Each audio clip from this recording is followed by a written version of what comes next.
Hello, how you doing? I'm James Saunders. They call me Jim Will to Win Saunders because I have a will to win. Reading. How important is reading? How important is reading? To understand how important reading could be, how powerful reading is. Let me tell you a little story. It won't take long. I was a kid, probably about 7 or 8 years old, and my father had a first cousin who stuttered very badly. I mean, he couldn't even get full sentences out. His name, ironically, was James. My father's name was James. My name is James. And I was thinking, I said, am I going to end up speaking like him? I mean, he was like,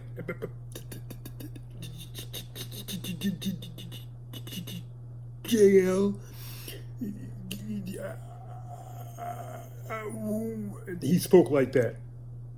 I mean, incessantly he spoke like that. Scared me to death. And I thought to myself, I said, what can I do to get myself out of this? Because everybody wanted to finish my sentences. They never could think or believe that I would be able to speak in front of hundreds of thousands of people. And so I thought to myself, I said, I've got to figure out a way, because I got tired of people finishing my sentences. I got tired of looking at things differently. I mean, I thought perhaps I might end up speaking that way forever. And I thought to myself, I said, you know what? I'm going to go ahead and do a lot of reading. I'm just going to do it. My mother had a very large library of books. She had a bookcase. She read all kinds of books. And I read every last one of them. I tried to read everything I could get my hands on. I read stuff I wasn't supposed to read. Okay? I read everything. I read stuff I wasn't supposed to read. And I read everything. Cover to cover. And ironically, my vocabulary improved. I didn't realize it was going to improve. I mean, the way that I speak now, people think that I might be putting on airs, but I speak the way that I speak simply because of the fact that I read so much. And I kept on reading. So by the time I got to the 7th or 8th grade, my vocabulary skyrocketed.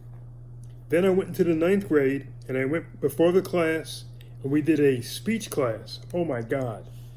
I was scared to death. You want me to give a speech in front of the class, speak to students, and end up speaking and flubbering and floundering all over the place? But ironically, I was able to give a speech to the entire class. I didn't stutter one time. From there, I joined the military some years later. I gave crime prevention classes. I taught rape prevention classes to college age and older women, and I was in my 20s. And I'm speaking for a group of women. I mean, an auditorium full of women I'm speaking to. Never thought I would be able to do that. And I believe it came from my ability to read, which I've kept up to this day. My younger kids, they're both 21 and 23 respectively. My son was overweight. My daughter was very demure.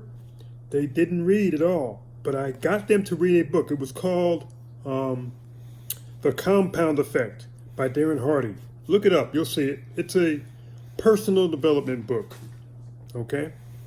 And they read the book to become better people, to how they were going to orchestrate their lives, how they were going to inspire and motivate themselves.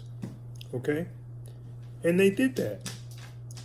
And because they did that, they got stronger mentally. They both went to major universities. My son, my 23-year-old, just graduated a major university. He plays guitar for 2 churches. He's put on about 120 to 130 pounds of muscle on his frame. He got a degree in exercise science. He currently resides in Alabama. My daughter, from the time that she was in the 3rd grade, wanted to be a doctor, and she kept it up. She ended up with 2 scholarships. She reads very well. Both my kids write very well. We both communicate very well. And I have video of them actually speaking to me when they were younger and how they grew. So I'm a big believer in reading. Today, I read things like Think and Grow Rich, personal development. I read stuff like How to Win Friends and Influence People, personal development. I read it, for me, just for me. I read enough fiction when I was a kid. My mother had a lot of fiction books, a lot of make-believe stuff. So today, I don't read make-believe stuff. Everything I read is nonfiction, by choice. Works for me. And I find that people, they sort of go in their life like empty styrofoam cups blowing in the wind. They have no rhyme or reason or direction for their life. And I think it's because they don't have a plan, they don't have a routine, they don't have a structure, a structured part of their life. They wake up this morning and whatever happens. They live their life that way. That works for some, but it doesn't work for all. So I just wanted to do this little quick video, as I was invited to be a part of this group. But I felt I would be remiss if I didn't share my love of reading and what I've read. We'll talk to you later. Have a good one.